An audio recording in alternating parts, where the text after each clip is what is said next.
How often do you use filler words? I know for me, when I was in high school, I used to use filler words all the time. Like the amount I used to use it was crazy. And the scary part was, I didn't even know I was using them until one day I joined a public speaking club, and I was able to learn from them how bad it was. One of them actually recorded me and showed me the recording, and I was horrified. What I had in my head and what the video said were two completely different things. Luckily, in that same club, they taught me how to fix this issue. So now I do not use filler words as much anymore. In fact, I would go as far as to say I am like 99% filler word free. And that's something I can be proud of. Because in a world where most people use some filler words, I know that I am not one of them. Now, in this video, I'm going to go over why I used to use filler words, what I did to fix it, and actually what mistakes I'm making right now. Let's start with the first one, which is why I used to use them. So, funny thing, I used to feel nervous and insecure all the time. And who would have thought filler words convey insecurity and nervousness? I was trying to hide my insecurities, but turns out I was actually sharing them with everyone through my filler words. That's the first thing. How to solve that is a whole different ballgame, but you need to keep in mind having being unconfident, nervous, or shy will translate in your speech, in both your tonality and your filler words. The second thing, and the most common one, is people are uncomfortable with gaps in your speech. What I mean with silence, that's the word. What I mean by that is very few people can sit there and not say anything.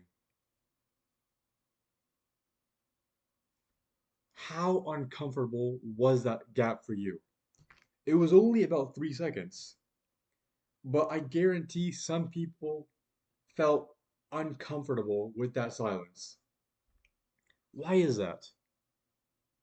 Well, that's also a whole different ballgame, and I'm not going to go into that. However, I will research more into that. Now that we know why I used to use filler words, let's talk about how I fixed it. There was two main things. The first one was a game called Ba'um. With this game, you need at least one person. Me, I had three people in the club with me, and what I would do is I would speak a 1 minute pitch in front of everyone. However, there's a catch. If someone, if I use a filler word or anything, one person will basically shout at me my filler word. For me, my most common one was and whenever I said that, someone will say and I would have to restart my entire pitch. And I did that again and again and again. It's a long process. For reference, my first time doing this, it took me 10 times and I didn't even finish. I had to stop so someone else could go. Now, though, I'm more self-aware of my words and I don't use filler words as much. The reason this game works is first, it makes you hyper aware of what you're saying, and two, it trains you to stop saying them. Because if you keep saying them, you have to restart, and you obviously want to stop speaking.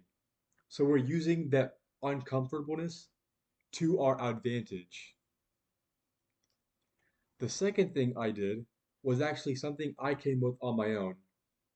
I call it self-recording, and it uses the principles from the first game. What you do is you listen to everything you say after you say it, while you're speaking, and you analyze what you're saying and if there are any mistakes made.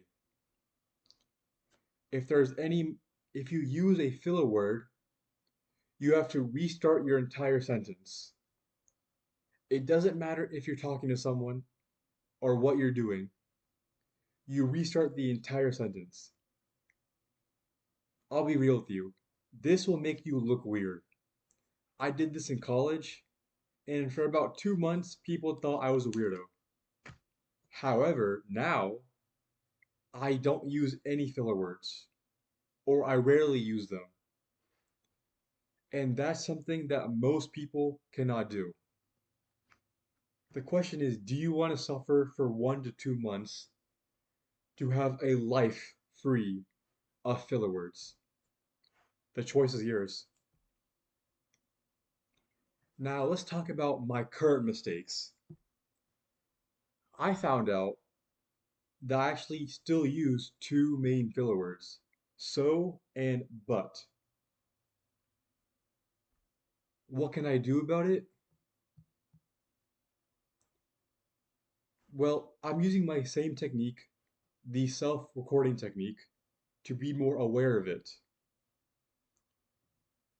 The second thing I can do is to remove the word so entirely out of my vocabulary because that word does not add much value to my speech.